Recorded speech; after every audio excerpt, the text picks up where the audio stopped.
Sto Saraswat Sriman Jagat Guru Srila Bhakti Sundar Govinda Dev Goswami Maharaj ki jai. Jayam Vishnupad Paramahansa Paribrajaka Vajja Sto Saraswat Sriman Kuruchuramani Sava Shastra Siddhantavit Ananta Sri Vibhushita Srila Bhakti Rakshak Sridhar Dev Goswami Maharaj ki jai. Jai Nityalila Pravishna Vishnupad Bhagavan Srila Bhakti Siddhanta Saraswati Thakur ki jai. Rupanuga Guru Bhagya ki jai. Namacharya Srila Haridas Thakur ki jai. Prem Sigaho Shri Krishna Chaitanya Prabhu Nityananda Shri Advaita Gadadha Srivasati Shri Gaur Bhakta Vrinda ki jai. Jai Sri Chaitanya Saraswata Acharya Vrinda ki jai. Samadvaita Vaishnava Mandali ki jai. Kol Kartel ki jai. Sri Harinama Sankirtan ki jai. Anitai Gaura Premanande. Hari Hari Bol. Welcome everybody to our Sunday afternoon talk, broadcast from the East London branch, Sri Chaitanya Saraswat Math. And currently we're going through the seminal foundational works of our founder Acharya, Om Vishnupad Srila Bhakti Rakshak Sridhar Dev Goswami Maharaj. And last week we finished the Golden Volcano, which was Srila Sridhar Maharaj's personal favorite of all of those. And this week we will begin with the Loving Search for the Lost Servant. But yesterday was the appearance day of our beloved Gurudev Om Vishnupad Srila Bhakti Sundar Govinda Dev Goswami Maharaj. And there was something that I wanted to read yesterday, but I couldn't find it at the time, but I found it now. So I'd like to read that first in remembrance of him. And then we'll proceed on to the book.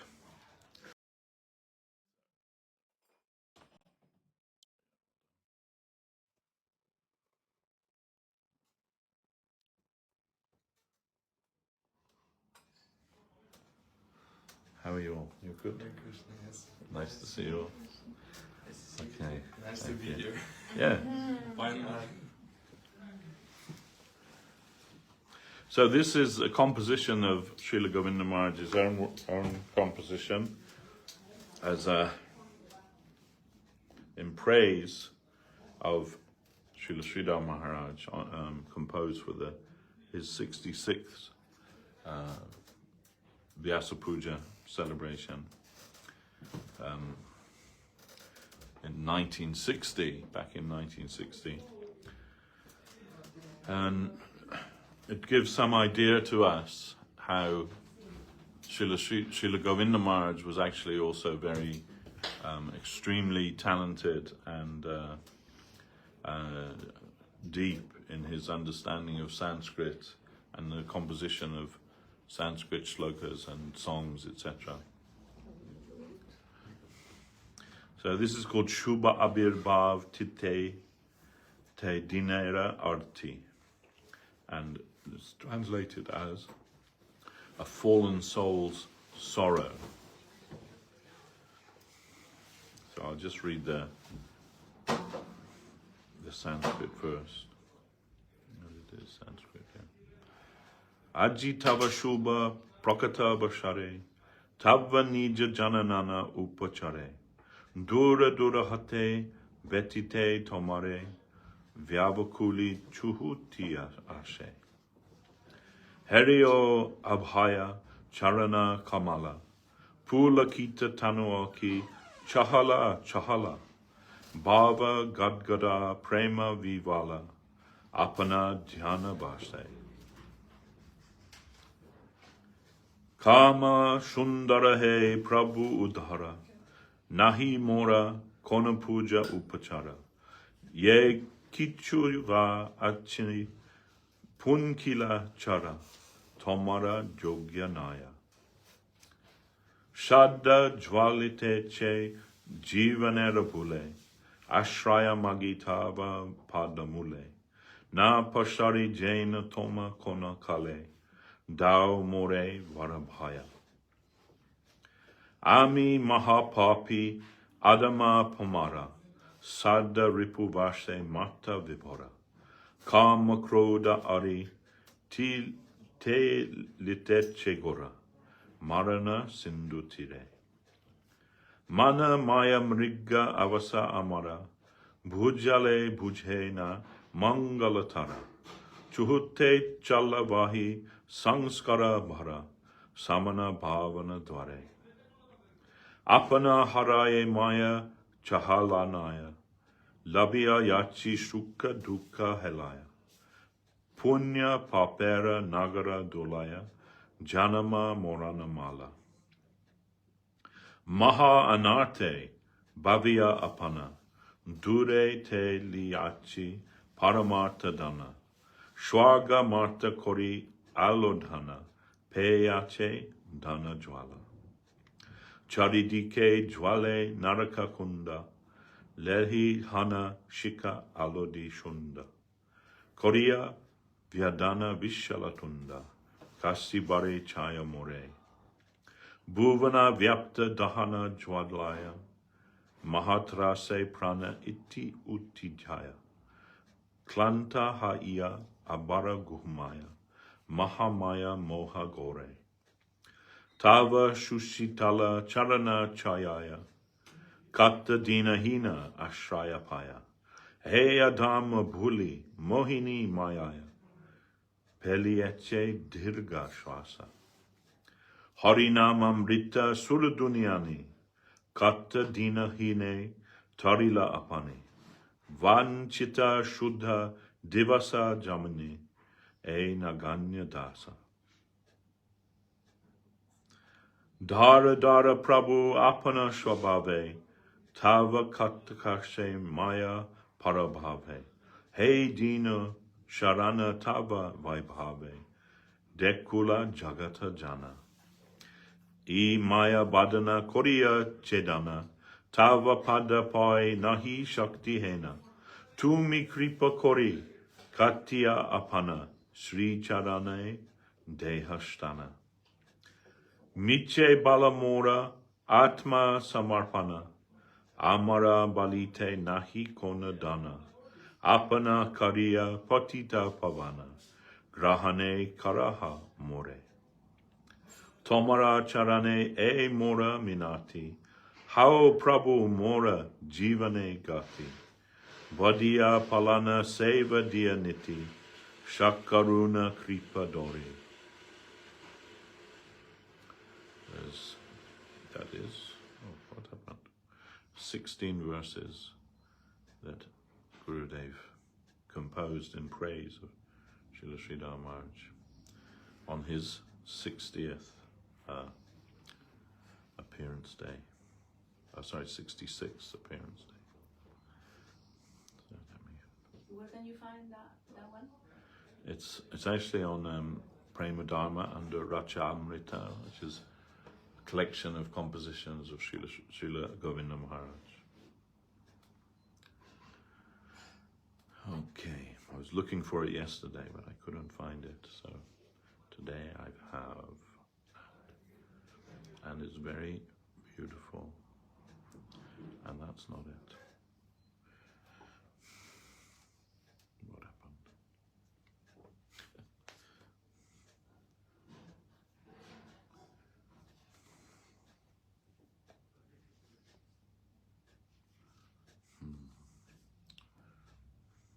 Bear with me, there we go.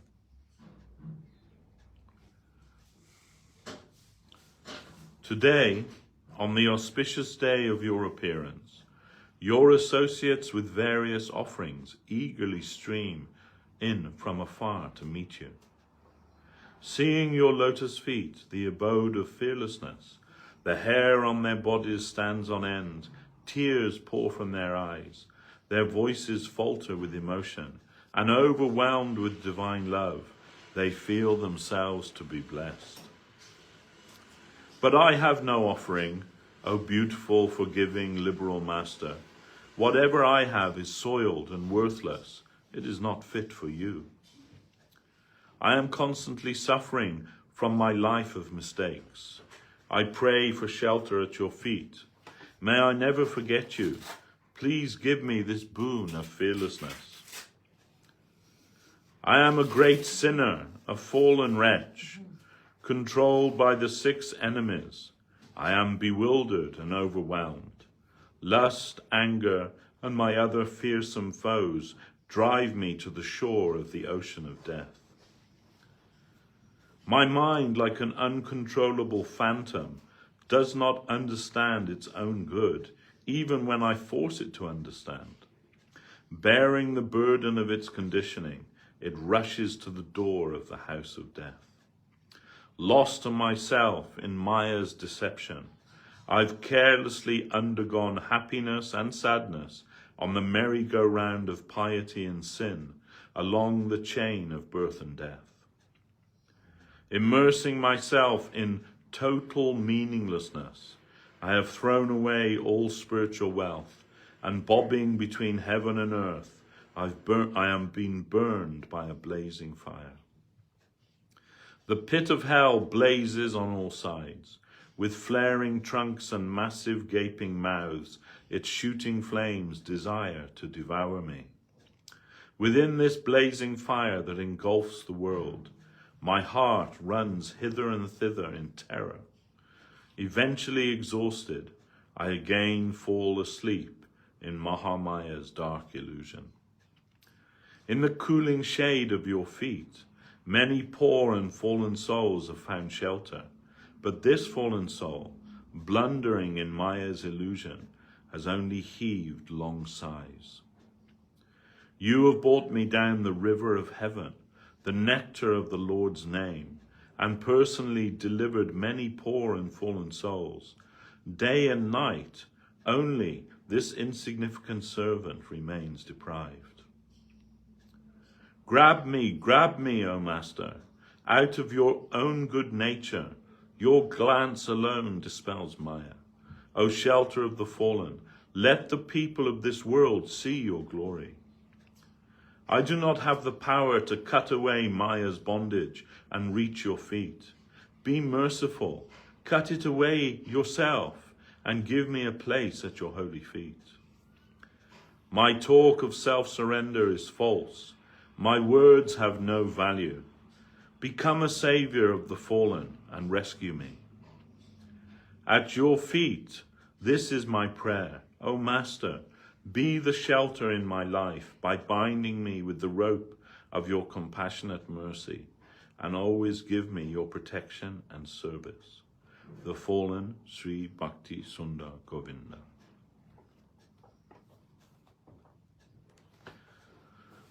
Beautiful. So, as I mentioned before, last week we completed Sri Guru as Golden Volcano of Divine Love, as we're spending each Sunday discussing the seminal works of our founder Acharya. So this week we're beginning the loving search for the lost servant.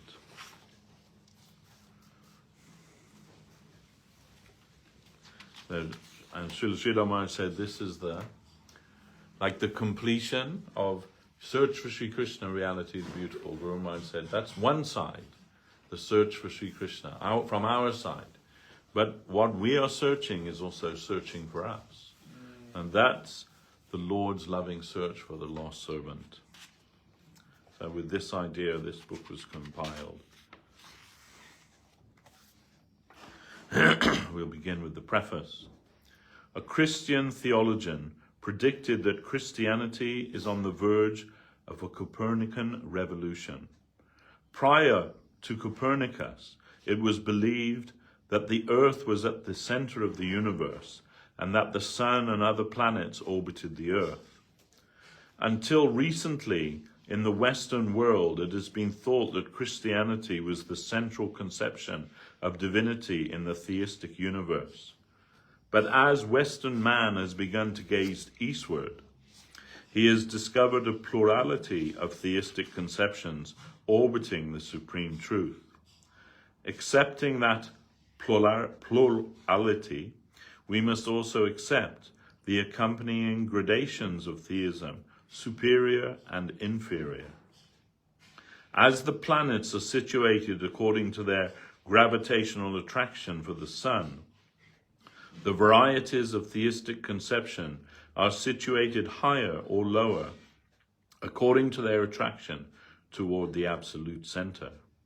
The Krishna conception of divinity is one of being irresistibly drawn in attraction towards the infinite center of all love, beauty, and harmony.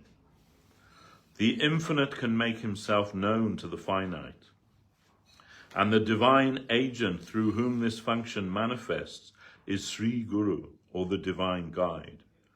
His divine grace, Srila Bhakti Rakshak Sridhar Dev Goswami, is an agent of divinity and a messenger of that supreme reality. He has reminded us that we are all sons of nectar, and that we shall have to die to live and dive deep into reality, and then enter the land of dedication. As much as we sacrifice ourselves in this plane, we shall become released from its influence and be drawn through dedication into the higher plane of reality, where the divine pastimes move in a crooked way. And there we will find the hidden treasure of the sweet absolute in the service of Srimati Radharani. His divine grace has informed us that the heart's inner hankering for ecstasy, charm, and sweetness leads it in the search for Sri Krishna, reality the beautiful. The Krishna conception of divinity is so irresistible that even Krishna himself becomes overwhelmed by his own potency and is madly engaged in tasting his own sweetness, ecstatically dancing, and thereby distributing that sweetness to others. In Sri Chaitanya Charitamrita, Srila Krishnadas Kaviraj Goswami describes that while dancing at the Ratha Jatra, Sri Chaitanya Mahaprabhu would sometimes fall in an ecstatic swoon and appear like a golden mountain rolling on the ground. Srila Sridhar Maharaj describes that in the agony of separation from Krishna, ecstatic eruptions of ecstasy flowed like lava from the heart of the golden volcano of divine love, Sri Chaitanya Mahaprabhu. And now, in the loving search for the lost servant, we find that the Lord's heart is such that he also feels the agony of separation from his fallen devotees. And as they are engaged in searching for him, he is also engaged in a loving search for his lost servants. Bhakti Sudhir Goswami. And Srila Sridhar Maharaj, interestingly, he told us that if we have a deep vision, that in the deepest vision, that we are considering, generally, in a general sense, we are considering this world to be the Durga, or the prison house for the wayward souls, the rebellious souls of which we are counted amongst. But Srila Guru Maharaj says in a deeper vision, we can understand that the only reason for this material world to exist is so that Krishna, in the person of Sri Chaitanya Mahaprabhu, can come to enjoy his pastime of rescuing the fallen souls. If there was nowhere full of fallen souls, who would he rescue?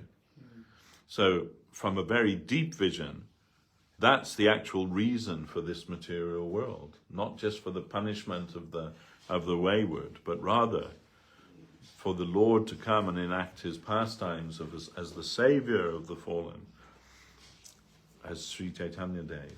And as the American Marines, they have a slogan: "No one left behind, no man left behind." So this is Mahaprabhu's ethos, that no one to be left behind. So we should, as Guru Maharaj says, we should count our lucky stars that we have come in connection with such a conception. And and try and come to the front of the queue. Take advantage of that. What was sanctioned by Sri Chaitanya, by his descent, was intimately known only to Swarup Damodar. It was adored by Sanatan and served by Rupa and his followers. Raghunath Das tasted that wonderful thing fully and enhanced it with his own realization. And Jiva supported and protected it by quoting the scriptures. The taste of that divine truth is aspired for by Brahma, Shiva, and Uddhava, who respect it as the supreme goal of life. And what is that most wonderful truth? That the highest nectar of our life is the service of Sri Radha. It is the greatest gift ever known to the world. O Bhakti Vinod, it is within your power to bestow her grace upon us. Please be kind and grant us your mercy. Once, as Krishna and the cows were returning from the Vrindavan forest at the end of the day, a boy had just attained spiritual emancipation and entered Vrindavan as a cowherd boy. Seeing his long-lost servant, Krishna embraced him, and both of them fainted in ecstasy. And this painting, I'm sure you've all seen it. This was actually commissioned for this book. This painting was by B.G. Sharma, who's a very famous painter of Krishna Lila, and this painting was actually made especially for this book by him. Huh? Yes, Gopakumar reaching Vrindavan and embraced by Krishna.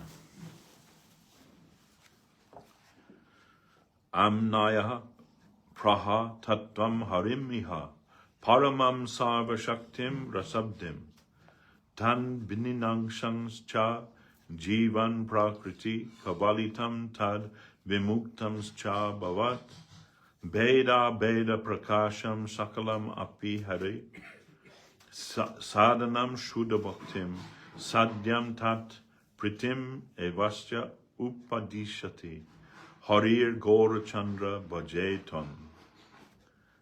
This verse, composed by Bhaktivinoda Thakur, is known as the Dasmula Tattva, the 10 essential principles of Krishna Bhakti. Here in one verse, Bhaktivinoda Thakur has given the very gist of Gaudiya Vaishnava philosophy. He says, we are not interested in the opinion of anyone ordinary. There is no value to any opinion other than what is revealed truth, Amnaya. Amnaya means revealed truth or scripture that is coming through a reliable source, the Guru Parampara, a genuine succession of gurus. And what do they say? They enumerate these facts. Hari is all in all. Harim iha paramam. What is his nature? He is the master of all potencies, sarva shaktim. And he himself is the ocean of rasa, ecstasy, rashabdim. And the jiva soul is not a direct part of him, but a part of his potency, tad vininangshams cha jivan. Not a plenary portion, shangsha, but a partial portion, vibhinangsha. Everything is a part of Hari, but shangsha means an avatar, and vibhinangsha means a part of his potency. Tatasta Shakti. And by nature, some souls are engrossed in the external potency, and we find some in the lap of the internal potency, Prakriti, Kavalitam Tad, Vimuktams Cha Bhavat. By their very existence, some souls are within the Swarup Shakti, and some are outside the Swarup Shakti. Some souls are liberated, and some are non-liberated, Mukta and Amukta. Everything is a part of Hari and has something in common with him. Excuse me. And something different, Beda Bed Prakasham Shakala Api Hari. And the only means to attain him is pure devotion, exclusive devotion. Sadhanam Shuddha Bhaktim. Hari himself in the form of Gaurachandra is giving the understanding that divine love is the highest goal of life. Sadyam Jat Pritim Evati Upadishati Harir Gaurachandra Bhajetam. Introduction. Why did you stay away? Why have you been living away from home for so long? How was it possible for you? How could you bear my separation? You left me, and you have been passing lives after lives without me. Still, I know what trouble you took to return to me. You searched for me everywhere, and went to beg from house to house, and you were chastised by many, ridiculed by many, and you shed tears for me. I know all these things. I was with you. And now, after great trouble, you have again come back to me. The Lord's loving search for his lost servants. Great intensity is expressed here in a simple way. It is a mad search, an urgent campaign. With great earnestness, Krishna comes to deliver his lost servants. Krishna comes to take us home. In Brihad Bhagavatamrita, it is written that once, as Krishna and the cows were returning from the Vrindavan forest at the end of the day, a boy had just attained spiritual emancipation and entered Vrindavan as a cowherd boy in Sakyarasa. Seeing his long-lost servant, Krishna embraced him, and both of them fainted in ecstasy. All of Krishna's other cowherd friends were astounded, thinking, "What is this? Krishna's lost his senses by embracing this newcomer. How is it possible?" Then, as all of the cowherd boys looked on astonished, Balaram came to Krishna's relief and somehow managed to rouse him. Then Krishna addressed his friend with great affection. "Why did you stay away? Why have you been living away from home for so long? How was it possible for you? How could you bear my separation? You left me, and you have been passing lives after lives without me. Still, I know what trouble you took to return to me. You searched for me everywhere and went to beg from house to house. And you were chastised by many, ridiculed by many, and you shed tears for me. I know all these things. I was with you. And now, after great trouble, you have again come back to me." In this way, Krishna addressed his long-lost servant and welcomed him. And when Krishna returned home, he took the newcomer by his side to take prasadam. In this way, a new recruit is earnestly welcomed by Krishna himself. So the Lord's search for his lost servant is a loving search. It is not ordinary, but from the heart. And the Lord's heart is not an ordinary heart. Who can estimate what type of search he is engaged in? Although he is full in all respects, still he feels pangs of separation for every one of us. However small we may be, in spite of his supreme position, he has room for us in a corner of his loving heart. This is the nature of the infinite. Such an absolute autocrat, absolute good, is Krishna. An autocrat is not under any law. It is not that if Krishna gives himself to one, another will be lacking. The infinite is not like that. Rather, there is an infinite supply at his command. So he is the emporium of rasa, akila rasamrita murti, and he is searching for his lost servants to bring them home. Otherwise, we have no hope. Our solace, our consolation in life is that ultimately we are under the care of such a loving Lord. Krishna's friends think, what do we care for others? We have our Krishna, our friend. That sort of inner encouragement, that desperate encouragement comes from within. Krishna is there. He is our friend. What do we care about anything? We can take poison. We can jump on the head of that big serpent, Kaliya. We can do anything. With Krishna behind us, what do we care? This sentiment is expressed by Bhaktivinoda Thakur in his Sharanagati. Raksha koribo tuhun nischaya jani, pana korubum hama jamuna pani. Fearless and confident of your protection, I shall drink the waters of the Jamuna, whether they are poisoned or not. I am your property. You must take care of me. You can't leave me. Kaliya doka koribi binas, shodhobi madi, nadi jala, badobi ash, bhakti vinoda tua gokuladan. Rakobi keshava, karato jatan. Although the Kaliya serpent's venom has poisoned the Jamuna's waters, I know that poison will not act. Your presence will cleanse the waters, and so increase our confidence in your protection. Bhaktivinoda is now the property of Gokul, your holy abode. O Keshava, kindly protect him with care. How are we to enter into such a loving relationship with the Lord? Through the grace of Sri Gauranga.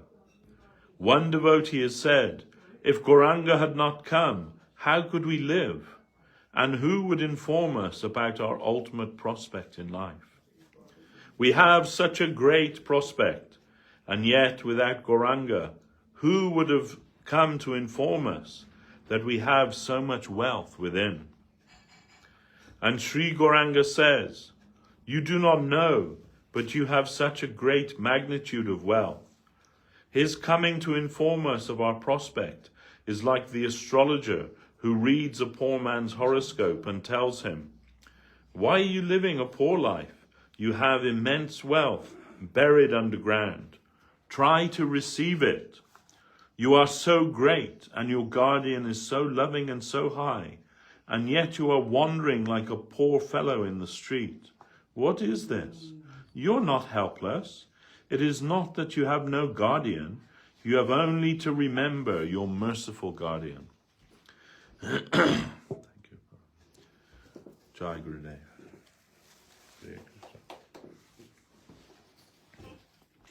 In Srimad Bhagavatam, 11th canto, where the Kali Yuga avatar is mentioned, we find evidence of the advent of Sri Chaitanya Mahaprabhu. There it is said, Krishna Varnam Tisha Krishnam Sangopangastam Parshadam Yagyai Sankirtana Prayar Jayantihi Sumedasa. In the age of Kali, persons of great piety and intelligence will worship the Lord as Sri Chaitanya Mahaprabhu. He will appear in a golden form, chanting Krishna's name, accompanied by his associates and entourage. After that, there are two other verses about Sri Chaitanya Mahaprabhu. Jayayam Shada Puribhava Ganam Abhista Doham Tirtashpadam Shiva Barinchi Nutam Sharanyam Brityartiham Pranatapala Bhavabdi Potam Vande Mahaparushite Charanaravinda. Srimad Bhagavatam explains here, that same personality who came as Ramchandra and Krishna has again appeared. He has come to direct us to the real fulfillment of life. He is drawing the sweetest nectar from above for the sake of everyone. Meditate only on him, and all your troubles will be finished. He purifies all holy places of pilgrimage and great saintly persons by his touch and by his sankirtan. He draws the highest things down from the highest plane, and even Brahma and Shiva, puzzled by his noble gift, will begin to praise him. They will eagerly aspire to take shelter under his lotus feet in surrender. The pains of all who come to serve him will be removed, and their inner necessities will be fulfilled. And he will take care of those who take shelter of him. They will be given protection as well as everything they may need. In this world, where mortality rules, where we are continually experiencing the undesirable changes of repeated birth and death, in this area where no one wants to live, a great ship will come for us and take us within and carry us away from this unpleasant position. Let us fall at the feet of that great personality who comes to give us the highest nectar. Chaktva Shudashchaja Surepshita Raja Lakshman Dharmishta Marja Bachasha Jad Agad Aranyam Mayam Rigam Daito Pshitam Anudavad Vande Mahaparushate Charanaravinda. O Supreme Lord, you gave up the goddess of fortune and her great opulence, which is most difficult to abandon and is sought after even by the gods. In order to perfectly establish the principles of religion, you left for the forest to honor a Brahmin's curse, to deliver the sinful souls who chase illusory pleasures. You search after them and award them your devotional service. At the same time, you are engaged in a search for yourself, in a search for Sri Krishna, reality the beautiful. This verse generally applies to Lord Ramchandra, who left his kingdom and after going with Sita Devi to the forest to discharge the duties designed by his father, chased after the Maya Mrigyam, the golden deer. Srila Vishwanath Chakravarti Thakur, however, shows how this verse also applies to Sri Chaitanya Mahaprabhu. He says that the word Maya Mrigam means that Sri Chaitanya Mahaprabhu ran after the souls that are enveloped by Maya or misconception. The word Maya Mrigam, when applied to Ramchandra, means that he ran after Marichi, who had taken the form of a golden deer. But when applied in the case of Sri Chaitanya Mahaprabhu, the word Maya Mrigam, Anavadavat, means he chased after those souls who are in illusion in order to deliver them. He ran in pursuit of the fallen souls as a savior to deliver them from Maya or illusion.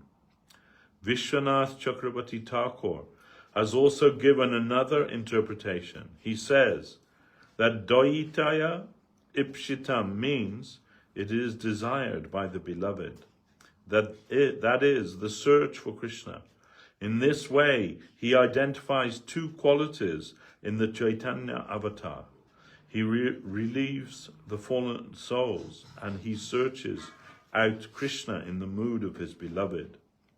Daita Yepsitam and Bhadavat, inspired by the mood of Doita, his beloved Srimati Radharani.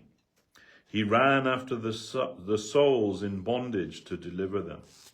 Here we find the scriptural reference, the seed of this conception. He is in the quest of the lost souls, absorbed in a loving search for his lost servants. And throughout the whole life of Sri Chaitanya Mahaprabhu and his other self, Nityananda, it is very clear that they, being the supreme entity themselves, are hunting after the fallen souls to deliver them. This will be the backbone of our conception of the Lord's loving search for his lost servants. And it is also said, Yada yada hi dharmasya glanir bhavati bharata abhutanam adharmasya tadatmanam srijamyaham paritranaya sadunam vinashaya cha duskritam dharma samstapana taya sambhavami juge juge. Where's that from? Of course. Very famous.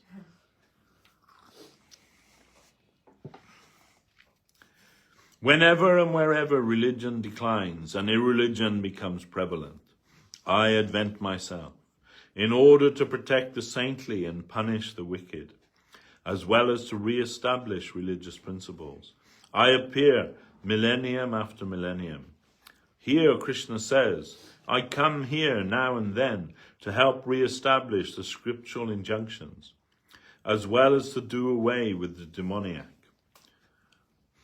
These are the references from the scriptures describing how Krishna comes in search of his servants.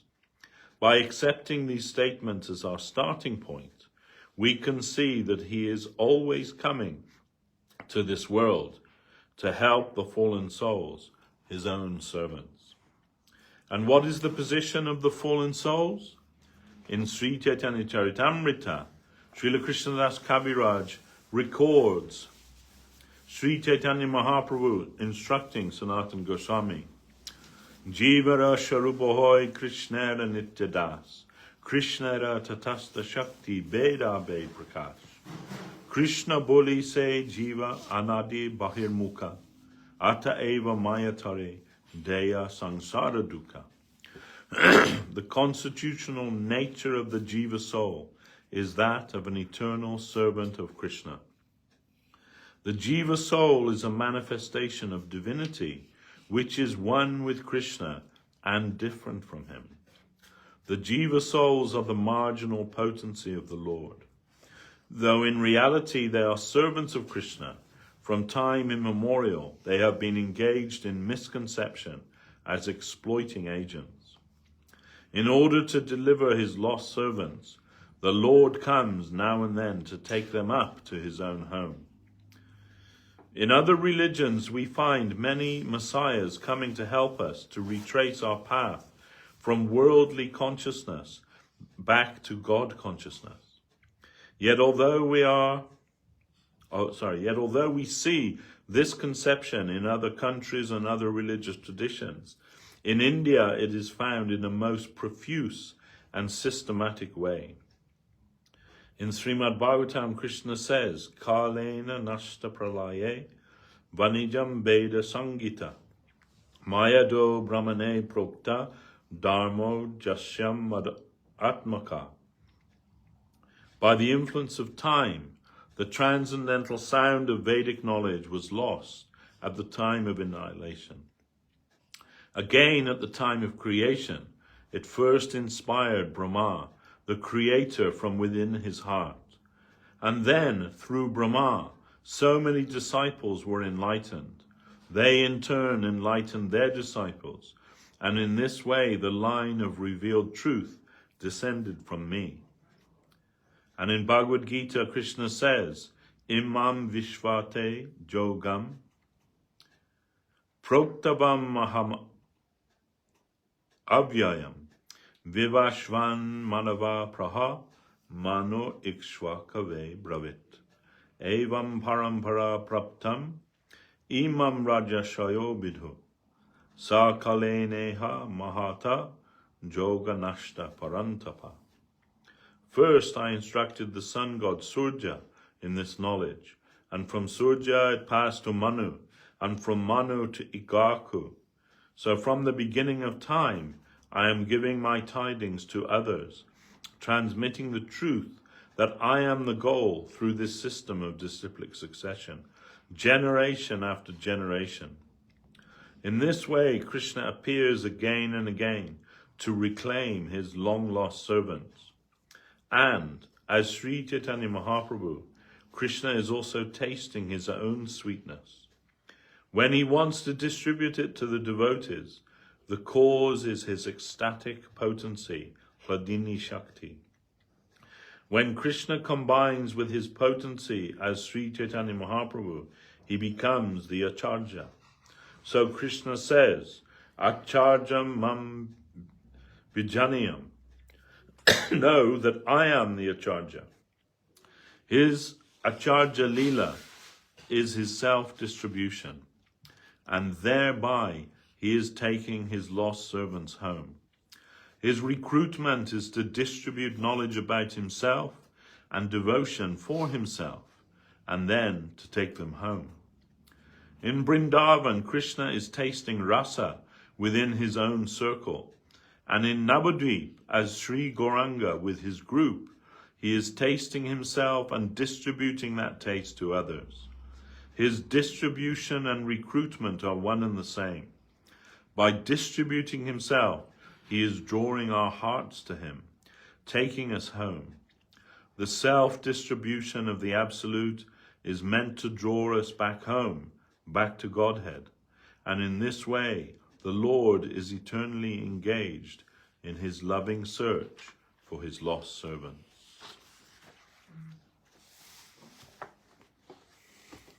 What do we think about that? This is good, huh?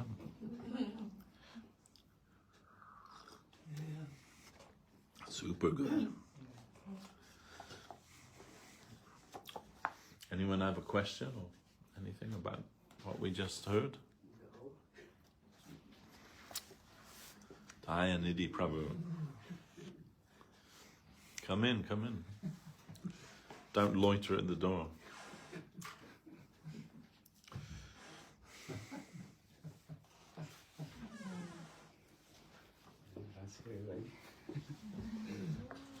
Now generally we think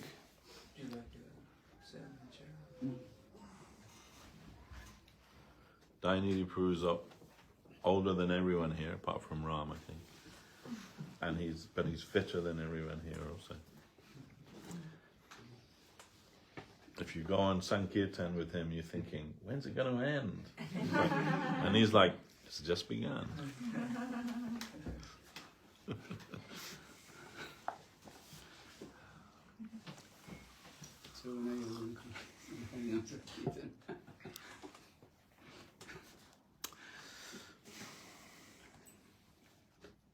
So yeah, so we think that Radha and Krishna first, and then Mahaprabhu comes after. But Krishnadas Kaviraj Goswami says that's like thinking the summer is first and winter follows. Who can say if summer comes first or winter comes first? Because they're going in a cycle. So also, when the Lord advents himself, it's a cyclical thing. You can't say one is before the other. But Srila Guru Maharaj give us some indication that what he says, just in a very simple way, which comes first, the gift or the giver of the gift? So first there has to be the giver of the gift before any gift is even contemplated. And Mahaprabhu Chaitanya Dev, he's the giver of that gift. So Guru Maharaj says Chaitanya Mahaprabhu is actually the avatari, the cause of all causes. Not just the avatar of Krishna for Kali Yuga, but actually the avatari, the cause of all avatars. And what he has come to give, Krishna Prema and Radha Dasyam. That is only in this Kali Yuga. Although Chaitanya Dev advents in every Kali Yuga, only once in the day of Lord Brahma does he come in his full nature as Swayam Bhagavan Chaitanya Dev. And that happens to be this Kali Yuga where we're in now. So how fortunate are we? Yeah. You say he comes once. Seems like he comes twice. Go on. He comes as Krishna, and he comes as Mahaprabhu. Yeah, but I'm talking about Mahaprabhu. Oh, okay. And Krishna also only once in the day of Lord Brahma. Swayam Bhagavan Krishna. Krishna who speaks Bhagavad Gita and so on. He comes every Dapara Yuga, but only once in the day of Lord Brahma does he come as Swayam Bhagavan Krishna. And that was this Dapara Yuga just gone. And then following that, this Kali Yuga, Mahaprabhu comes as Swayam Bhagavan Chaitanya Dev. So, Guru Maharaj would say, the rainy day is not the bad day, but the day when we can't hear something about Krishna, that's really the bad day. So in other words, we can measure the value of a particular age according to the revelation of divinity that's been distributed to the world. Once one of the devotees asked Guru Maharaj, doesn't it say that in Kali Yuga there'll be like a mini Satya Yuga will appear, a golden age will appear within this Kali Yuga? And could you say something about that? They asked Guru Maharaj, can you say something about that? And Guru Maharaj said, yeah, we're in it. We're in that. He said, what do you think is Satya Yuga? Do you think in Satya Yuga everyone was Krishna conscious? And he said, yeah, actually I did. That's what I thought, yeah. And Guru Maharaj said, no. They're meditating for thousands of years in Kali Yuga. That's all they do. Sorry, in Satya Yuga. That's all they do. Everyone. There's no marriage, no family life, no anything. Just everyone concentrated on the cultivation of the spirit. But that's meditation on Brahman, on personal Brahman, not meditation on Krishna.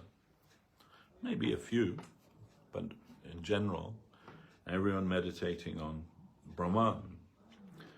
So, from an external point of view, we are thinking, Satya Yuga, the golden age of man, and, it's the best time, all of these things. And maybe externally it's so. But just like we're thinking, like summer is the best because it's the, nice weather and we can enjoy more. We have more facility to enjoy. In the winter, we have to, bundle up and stay in bed with some hot chocolate and biscuits and not go out through the door. But that's all external. In this Kali Yuga, when Chaitanya Dev has come, what he has revealed to the world has never been given before. Anarpita charim charat karunya vartana kalo samarpayita manuto jala rasam sabhakti shriya. Krishnadas Kaviraj Goswami has said in the beginning of Chaitanya Charitamrita, Anarpita charim charat, that you are the most munificent avatar of the Lord, because you have come to give what no other avatar has ever given before. Not even Krishna.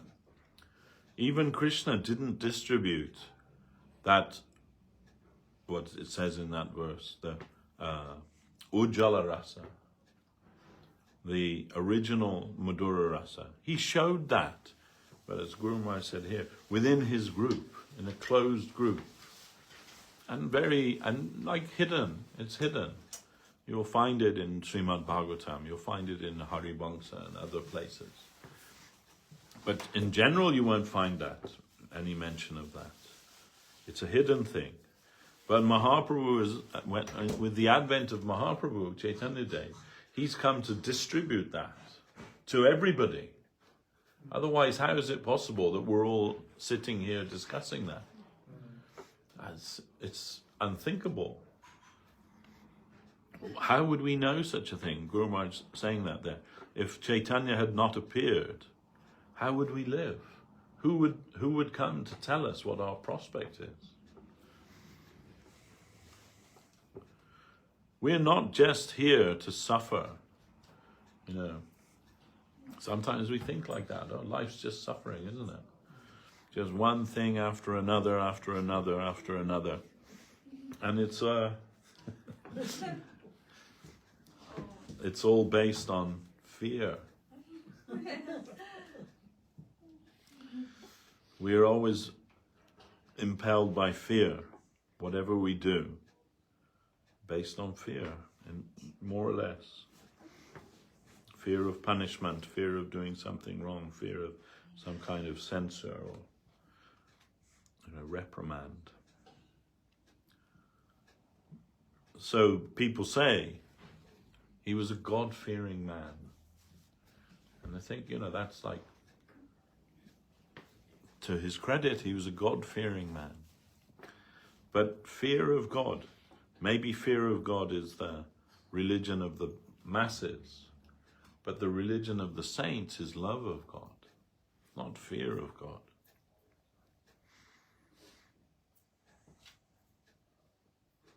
And this is what Chaitanya Mahaprabhu has come to distribute to everyone. And if only we could understand how fortunate we are. If we really understood that, we wouldn't waste a moment, would we? We wouldn't waste a moment. But what do we do? You know, here at the beginning I was thinking, you know, where Krishna says, Guru Maharaj is telling to that Gopal Kumar, he's saying, why did you stay away for why did you live away from home for so long? And, you know, suffering. Why? You know, then that's what we do, isn't it? We just spend our life in distraction. And now, along with, you know, the revelation of Krishna consciousness, there's also, you know, all of the shadow of that in the form of technology. And you can just spend your time being distracted perpetually. Just there at the end of your device, your phone or your iPad or your whatever it is. Just at the end of that, at arm's length, you can just distract yourself all the time. Day or night, 24 hours a day, there it is on tap.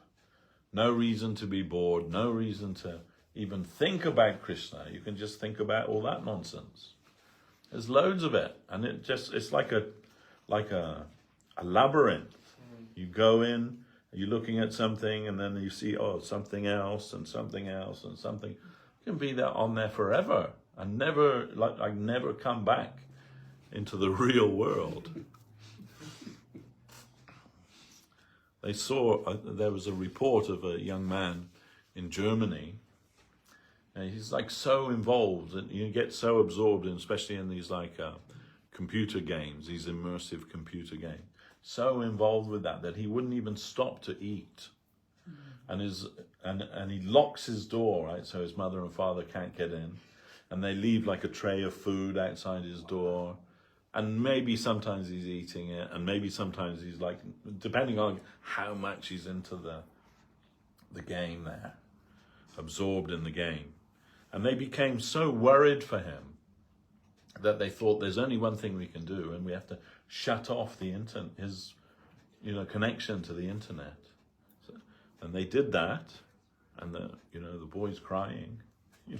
I was in the middle. I was only had like another level to go, or whatever it was, And so what happened that night? He tried to kill his mother and father. So it's a disease. It's a disease to be so distracted by these things. It's bad enough that we live in this world thinking we're someone that we're not anyway, in the lap of Maya.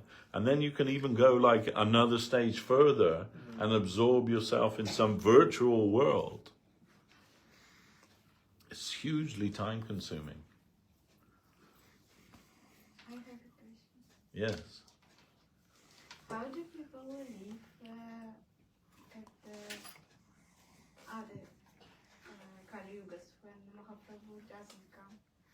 Mahaprabhu comes, but only as the Kali Yuga avatar. So he comes to teach Nama Sankirtan as the religion of the age. But to give that revelation of Madhura Rasa, that is not it for everyone, only this time. So the Lord still comes, and the Lord, actually it's, generally people are not very deep in their thinking. So, even those who follow the religion of Chaitanya Dev, they may not look very deeply into that. We are very fortunate that we've come in the line of Srila Sridhar Maharaj, because he's like the deepest of the deep. And he's sharing that with us. He has this kind of unique capacity that he can share these very high concepts and present them in a very easily digestible way. So, you know, this is the grace of Krishna. Actually, we can only get Krishna through the Vaishnava.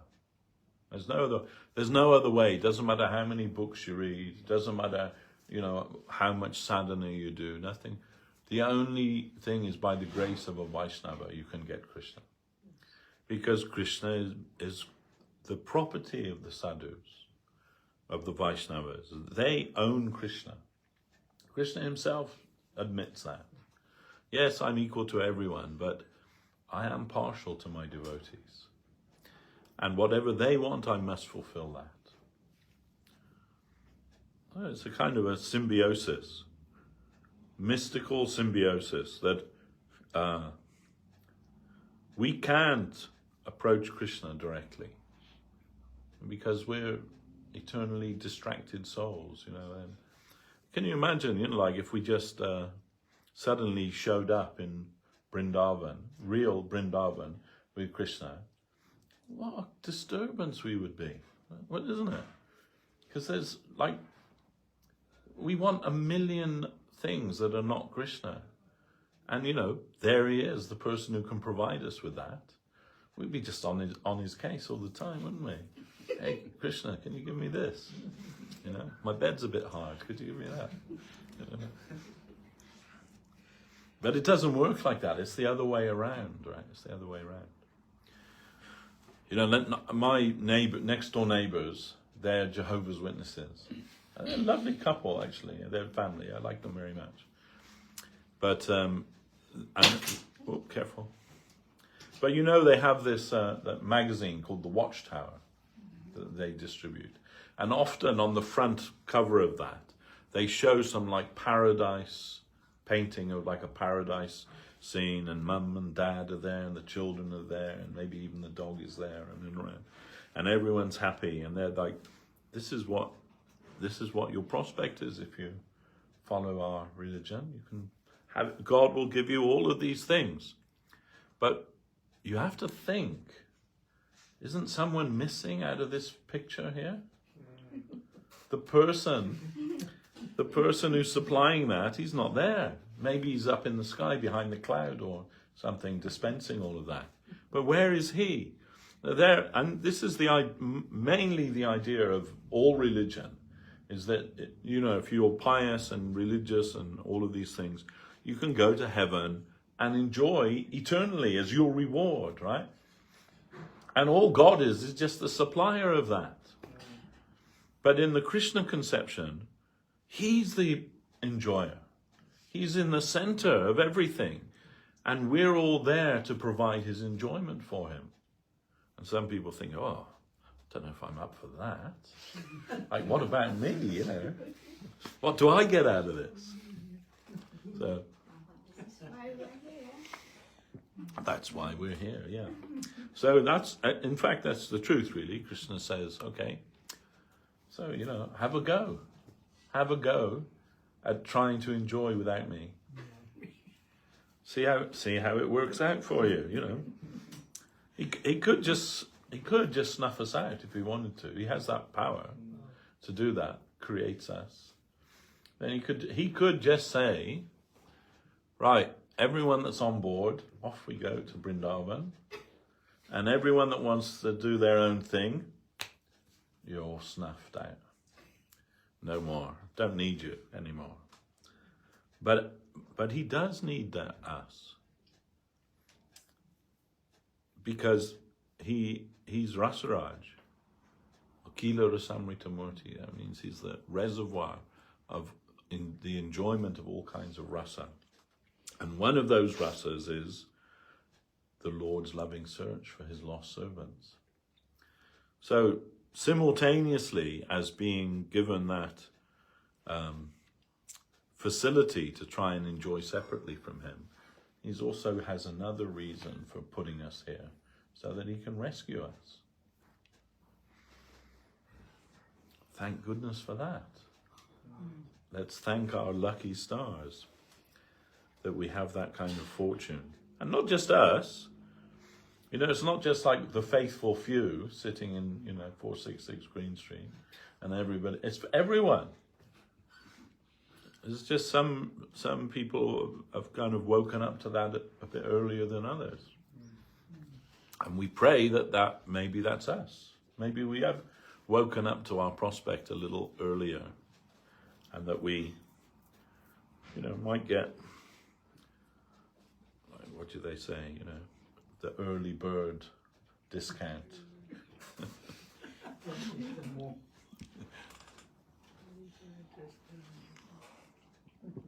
So, but you can't just go there unless you're fit to go there. That's why there's here. There's there and there's here. And here, we're all unfit. We're all unfit for Krishna's service. But Krishna can make us how he wants us to be.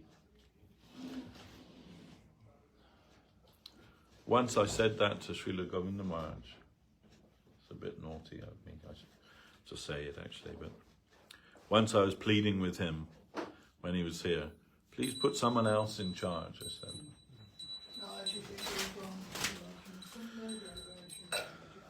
So please Maharaj, put someone else in charge and I'll serve them. I'm happy to do that. And I said, but I think in London, London's a real difficult place to establish anything. And you need like a Hanuman devotee, a devotee with the power of Hanuman to be able to do that service. So if you place a Hanuman here, I can serve him. And Gurudev said to me, do you not think I'm capable of making you Hanuman?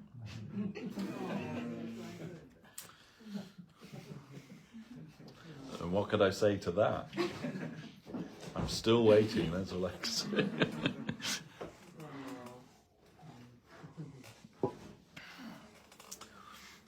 Actually, it's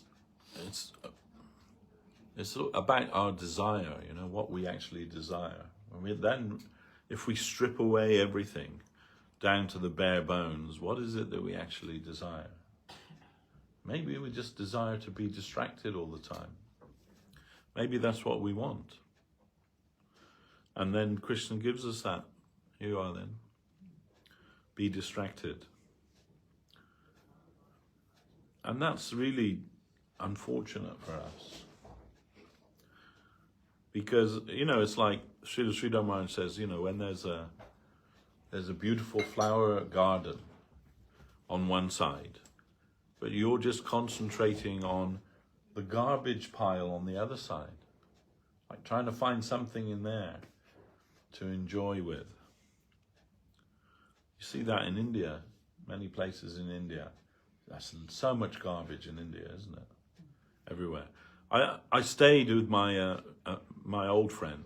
We just reconnected recently, but so I was about 23 or 24 years old, and he lived in Calcutta with his family, and I stayed with them, or rather, I stayed with him. His mum and dad, they'd gone to Rishikesh on pilgrimage, like a kind of pilgrimage holiday. So he asked me, do you want to come and stay with me while they're away? Yeah, sure, I'll come and stay. So we, stayed together. We were young. We were, he had a Royal Enfield motorcycle. So I was going around Calcutta on this motorcycle and enjoying. And they have a young boy who's like the servant boy of the house. And he just sleeps on the floor, and but he does like all the menial stuff, the cleaning and the shopping and everything. So every day, my friend, he sends him out to bring something for us to eat. And it's always, they this like dal kachori, which is like a puri with a layer of dal on the inside. That, and some kind of sabji, which is like more or less potatoes and chili. And it's so like burns you when you eat it, He loved it. But after a couple of days, I just said, my insides are going to fall out if I eat that again. I said, I can't, you know, we got to eat something else. I can't eat that, you know. And he said, oh, what can I do? He's like 25 years old. He said, I can't cook. I don't know how to cook. As like many young Indian men, he's a mummy's boy, you know. Mummy does everything for him. So, and that mummy was gone to Rishikesh. Daddy was gone. So we just send the boy out to buy something. And so I said, okay, I can cook. I know how to cook. And he says, yeah, okay. Make a list. So I made a list, all the things I wanted, and sent the boy to buy all the things that came back. So I started cooking. And then all the neighbors come knocking on the door. Because they know, like, his mum and dad's away. He can't cook. Who's cooking? They think he's got a girl cooking for him in there. You know? A girlfriend who can cook for him. But instead when they find out there's this white boy in there cooking, you know, then they think, oh, well, this is what we thought it was going to be, but, you know.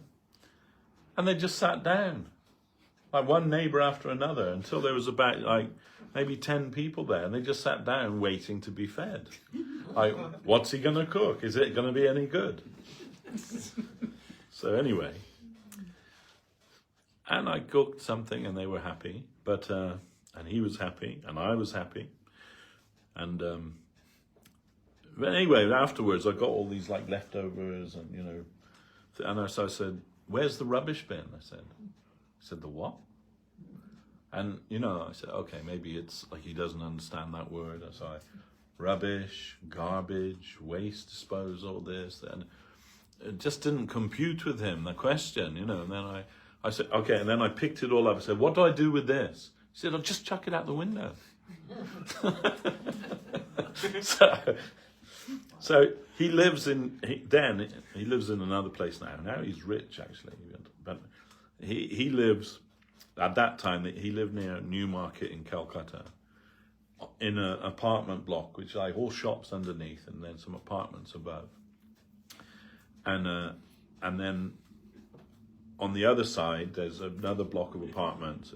So there's a kind of a square in the middle of it, you know, and you look out the window, and it's just a massive garbage heap. Like for years of people just chucking it out the window. And seriously, there's this huge mound of years and years of waste that people are just, there's no dustbin lorry coming around to take it away or anything, you know. And you know, there's like rats running all over it, you know, and little kids digging through the rubbish to try and find something that they can make a bit of money on, you know, bottled caps or, you know, something that they can sell.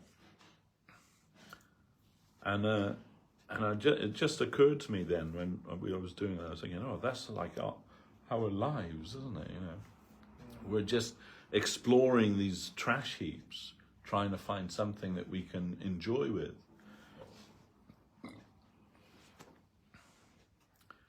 This is quite stark, really. It was quite stark to see that. Millionaire.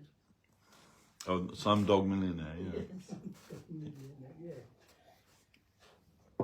And who's to blame? I don't know. I mean, India is an impossible country to manage because there's just so many people, you know. Then anyway, I think it's got better now over the years. It's a little bit better, but that was a very shocking to me to see that, like absolutely years and years and years of garbage just piled up there, and people living.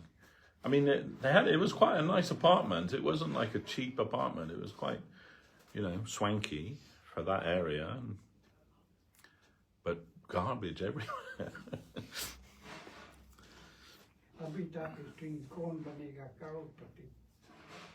Yeah. So we have to think really what it is that we want. have to consider that. Do I want Krishna, or do I want just to forage around in the garbage? And really, it's kind of like that, you know. The Gurudev said, analyze yourself first. Yes. What you want to do, what you want to do, and then carry on. And if we're like honest with ourselves, we're completely attached to foraging around in the garbage. And we're comfortable with that. We're comfortable with that. And I mean, then definitely there's something wrong, isn't there? Something is wrong with us. The story of Indra. Yeah, Indra, when he became a pig, yeah. Yeah. That's what is, that's actually, that's Maya. That's Maya, right? Quite happy. Indra was cursed to become a pig. And he's then, you know, some crisis in heaven, in Swargaloka, no Indra to deal with it, or we need him back. Didn't want to go back. So Lord Brahma comes. Okay, time to leave the garbage of the pigsty and come back to your throne in Swarga. What are you talking about? I'm very happy here. I've got my nice pig wife and my piglets and everything. And I've got lots of stool to wallow around in. It's great. What do I want that? What do I want Swarga? This is Swarga for me. Happy with that. Then Lord Brahma had to take some drastic action. He has to cut off the head of his wife and drown his piglets in the pond. Sounds very cruel, doesn't it? But sometimes, you know, you have to be cruel to be kind. And then he killed his pig body, and Indra came out and like, oh, wow. Wow. Okay, thanks for that. Let's go. So, you know, like that, we all need that sometimes, you know, like a shake, a wake-up call. I often tell that my daughters when they were younger and we had to wake them up for school in the morning, especially my oldest one, Nadia, she would say, when I'd try to wake her, she'd say, Dad, I'm having a really important dream. Like, why are you disturbing me? Come on, it's time to go to school. And then you sit downstairs taking breakfast, and I said, so what was your very important dream? She said, oh, I can't remember now. This is like, no, I can't even remember. So that's what it's like, isn't it? You know, we live in this kind of illusion, Maya's illusion. And the sadhus come to give us a shake, so like, wake up now. And we don't like that. No, I like it here, you know, I like it. As this is Maya. Puts us in some situation. No, don't wake me up, it's nice. Here. But once we're awake, then we're thinking, what was all that about? You know, like, what was I so attached with that for?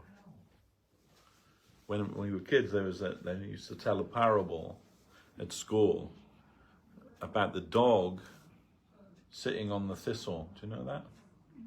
The dog sitting on the thistle, and he's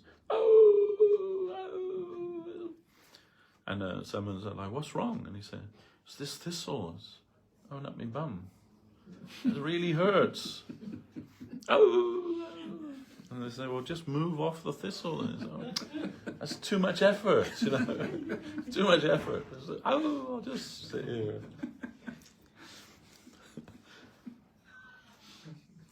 Gurudev tells a story about two sadhus walking along the bank of the river in the winter time. And they're both very cold. There's snow and ice, everything. And one of them sees a blanket floating down the river. And he says, oh, look, nice blanket. If I swim out and get that, after we dry it out, tonight we'll be warm with the blanket. And his companion says, okay, go on then. So he dives in the water, you know, it's freezing cold, he swims over, and he grabs the blanket, but the blanket grabs him. Because it's not a blanket at all, it's a bear. And the bear's thinking, oh, he's come to save me. So the bear's holding on to him, and then meanwhile his friend says, come on, just leave the blanket, come on. And he says, I'm trying, but the blanket won't leave me. So this is our situation, you know. We want to leave Maya, but Maya doesn't want to leave us. Maya's always giving us another alternative. Yeah, okay. Yes, oh, you want Krishna, that's great and everything, but what about this? Can I have a go at this? You want to go at this? Oh, all right then. Let's give it a go. Let's give it a go. Oh, yeah, this isn't bad, is it? But we know that actually, in this material world, all pleasure leads to pain. It's just the nature of this world, right? Yesterday we had a huge feast. I can't even tell you how many preparations there were. It was huge. And one of our devotees, who shall remain nameless, he came late. Like, you know, just we're all finishing prasadam, and he just arrived and comes down with this massive plate of prasadam. Sits down. We've all been like, oh, we've eaten so much. And just looking at his plate of prasadam, I started to feel ill. Whereas, you know, half an hour ago, that plate of prasadam would have looked really nice to me, you know. Of course, it's prasadam. I don't want to make offense to prasadam. But nevertheless, I think that very thing that gives us so much pleasure, up to a point, and then the next flip is causing us pain, isn't it? It's causing us pain. Whatever it is that we desire, or you know, are attracted to in this material world, it starts off like nectar, but it ends up like poison. But then, you know, then you're all caught up in it. You're all caught up. That's why, you know, like so many marriages don't work out, isn't it?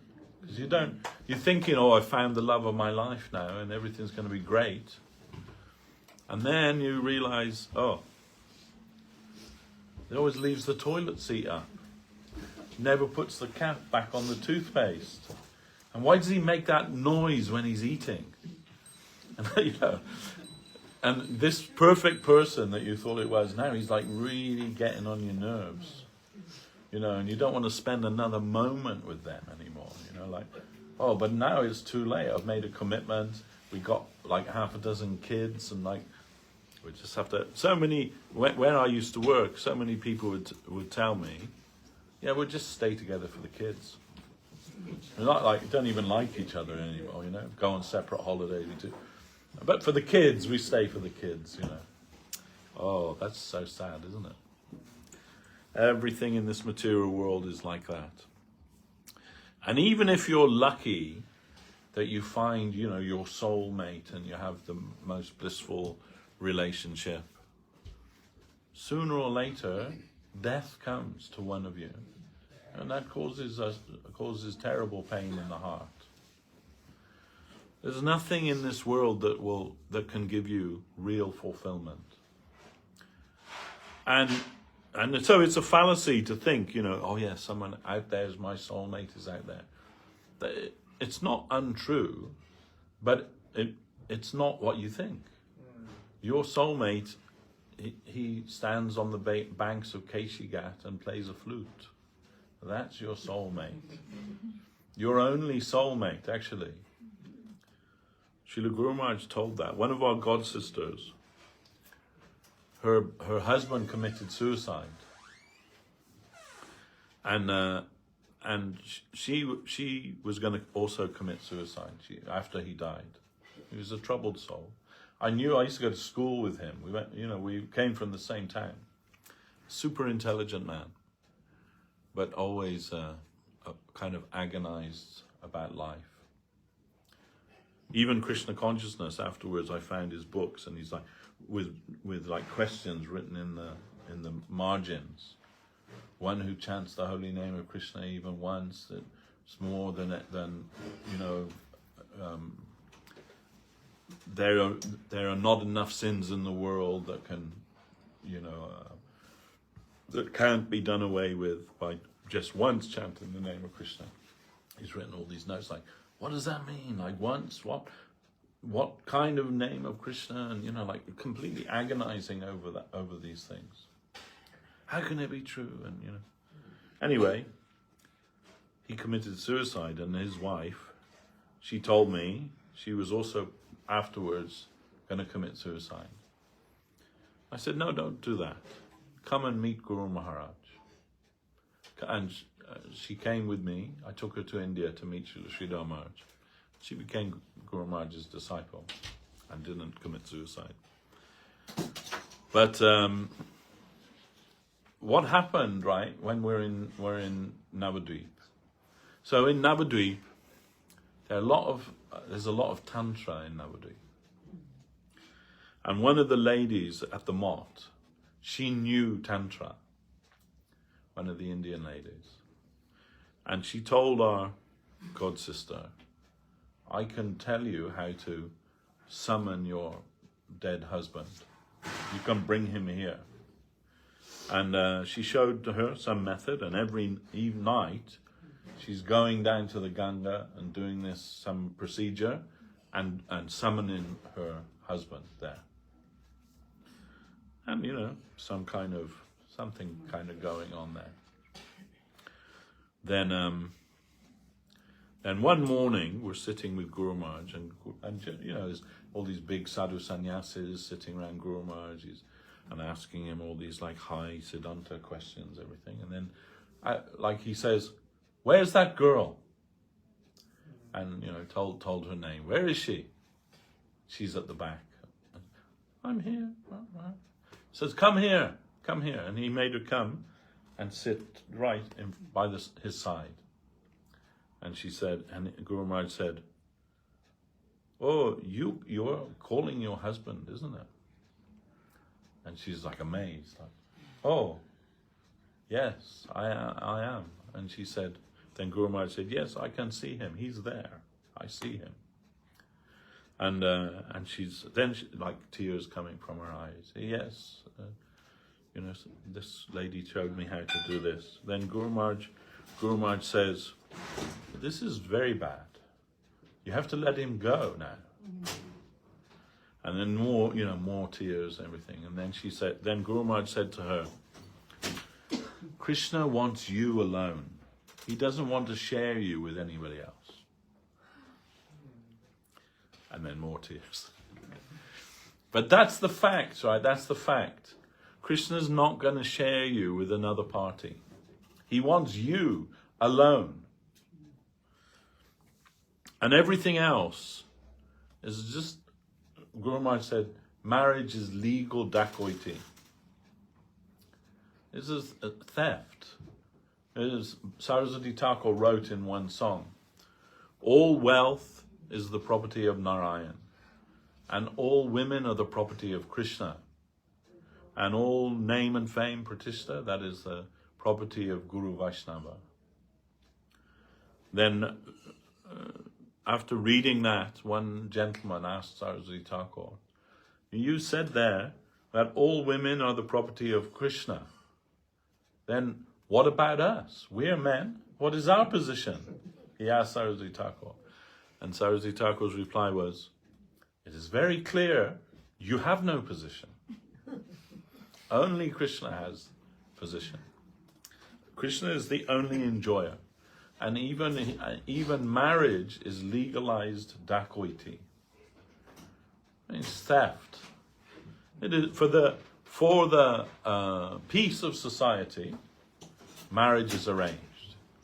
But actually Krishna is the only husband. No one else. This is just for now. Mahatma Gandhi, he came to Jagannath Puri, we heard this from Guru Maharaj, and he came with his Harijans. He travelled with the Harijans. That means those who were untouchable. Gandhi didn't accept untouchability, and actually neither did Mahaprabhu.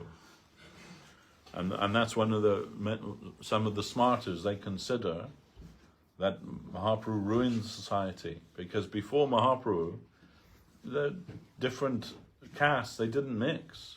But under Mahaprabhu, everyone just take prasadam together, join the kirtan together. There was none of that segregation.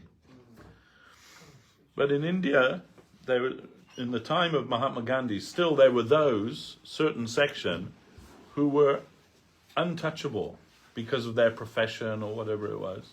They did some kind of unclean profession. But he didn't like that, right? So he made this group called the Harijans, and they all traveled with him. Guru Maharaj said, it is not so easy to be Harijan. Harijan means the Lord's men. So not just say you are Harijan makes you a Harijan, Who is actually Harijan? A very rare thing. But anyway, so he came to the temple of Lord Jagannath in Puri, and with his group of Harijans.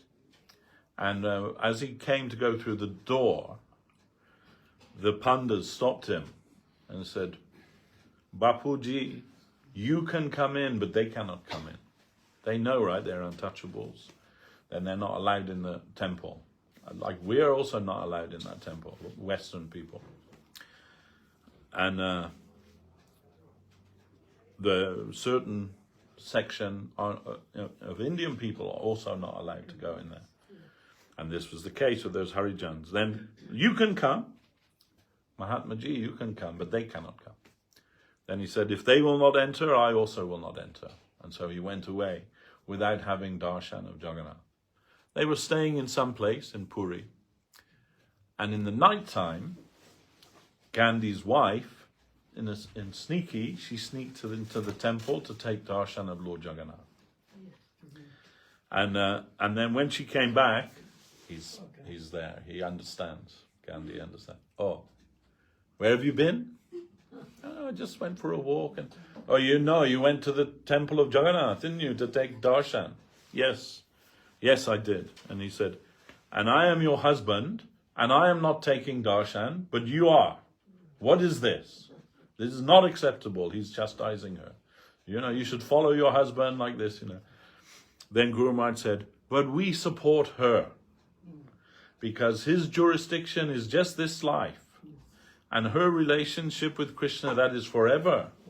No husband should ever come in between the Lord and his devotee. This is the clash of the relative and the absolute. In this world, there's always these two considerations, the relative and the absolute. And Krishna is the Lord, the absolute Lord. Then everything, every relative consideration can be left for his service. This is called Ananya Bhakti. And Guru Maharaj, he comments on this in his commentary of Srimad Bhagavad Gita. He says, suppose the king has a harem. This is, in India and other places, Arabic countries and so on. Often the king has a harem.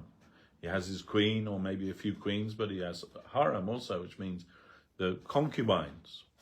The king's allowed, he's the king. He can have many lovers if he wants to, why not? So, and apart from the eunuchs, who are, castrated men, they're allowed to go into the harem. But ordinary men not allowed to go in the king's harem. You can be sentenced to death if you go in the king's harem as an ordinary man. Then Guru Maharaj says, so maybe the servant of the king, like the king's guard, he can understand the king is in some mortal danger. Maybe some assassin come or something to kill the king. And the quickest way to go through the harem, to reach the king's, otherwise he has to go a long way and then it'll be too late, the king will be dead. So he passes through the harem. He knows the sentence is death for that. But he goes to rescue his king. because that is a higher duty. His thinking is, yes, maybe I have to face death, but I'm willing to do that to rescue my king. It is my duty. It's like those guys, the Secret Service that run alongside the President of the United States, run along his car. They're trained, I'm going to take a bullet for the king, if to the President, if necessary. When they're recruited, are you willing to take a bullet for the... No, this job's not for you then. Will you take a bullet for the... Yes, I'll take a bullet for the President. Okay, you get the job. This is like Ananya Bhakti. That for the service of my Lord, I can sacrifice my own self. That's okay. This is the highest type of devotion. The crossing the rules and regulations of this land, or of this world, mortal world. And the epitome of that are the Braja Gopis. When Krishna plays his flute in the middle of the night, they must go. Sometimes their husbands trying to stop them. It's told like that in Srimad Bhagavatam. Husband physically preventing, you're my wife, you can't go to Krishna. Then what do? They leave their body dead there, and in their spiritual form they go to Krishna. Krishna's call is everything. No, even Srimati Radharani, she's married. Abhimanyu Ghosh is Radharani's husband. But when Krishna plays his flute, she's going there. Because there, in the spiritual world, there is only one Ishvara, and that is Krishna. All others are to be enjoyed by Krishna.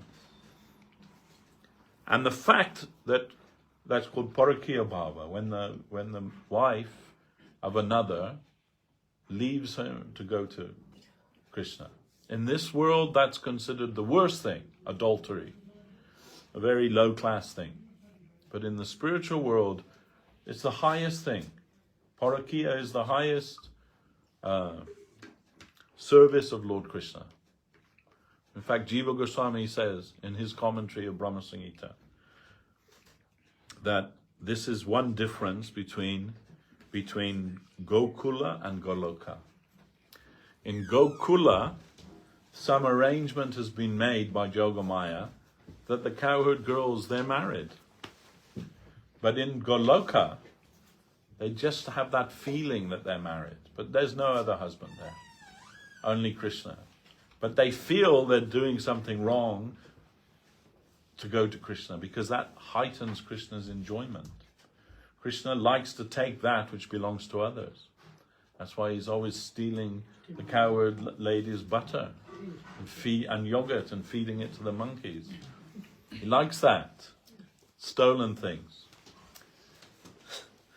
When we first started our temple, our original temple here in London was in Blackheath.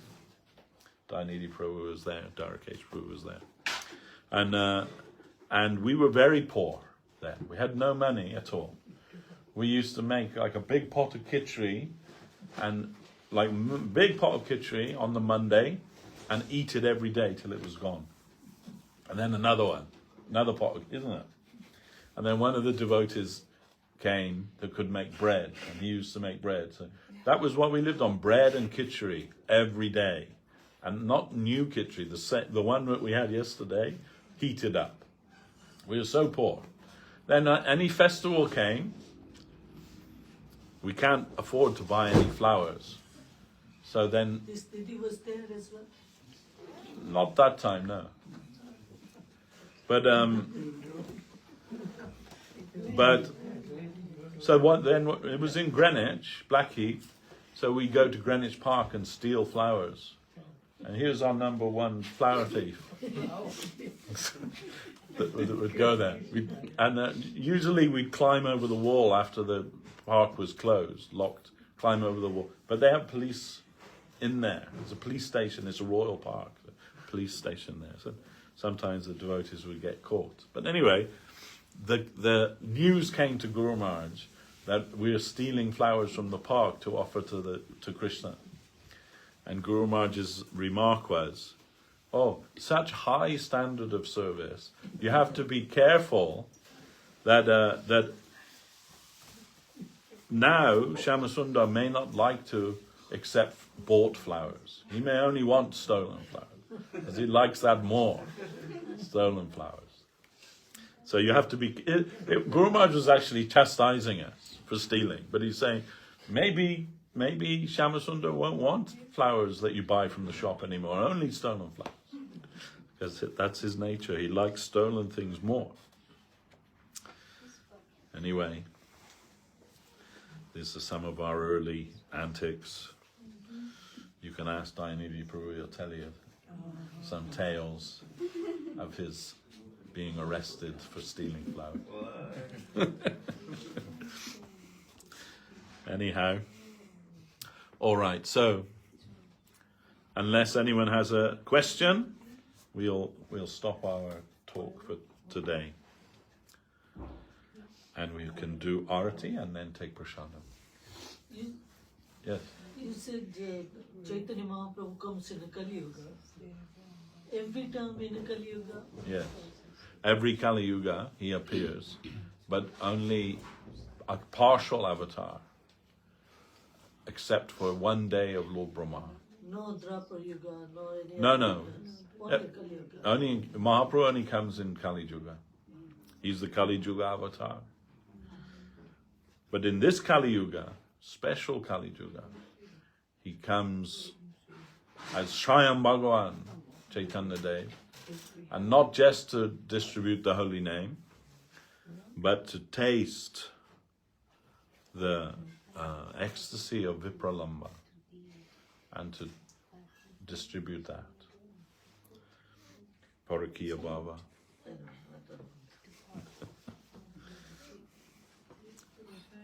Lucky are we. Then Guru Maharaj says, that's why it's told in the scripture that in this Kali Yuga, the gods in heaven are praying to take birth on the earth so they can also join with Mahaprabhu's Sankirtan. And we're just, wasting our time watching stupid videos of cats. Or getting into pointless arguments with people in chat rooms. If only we could understand. Jai Sisi Guru Garanga Radha Sham Sundar Giridhari Ki Jai. Jai Srila Bhakti Sundar Govinda Dev Goswami Maharaj Ki Jai. Srila Bhakti Rakshak Sridhar Dev Goswami Maharaj Ki Jai. Bhagavan Srila Bhakti Siddhanta Saraswati Thakur Ki Jai. Shri Harinam Sankirtan Ki Jai. Nitai Gaura Premanande Hari.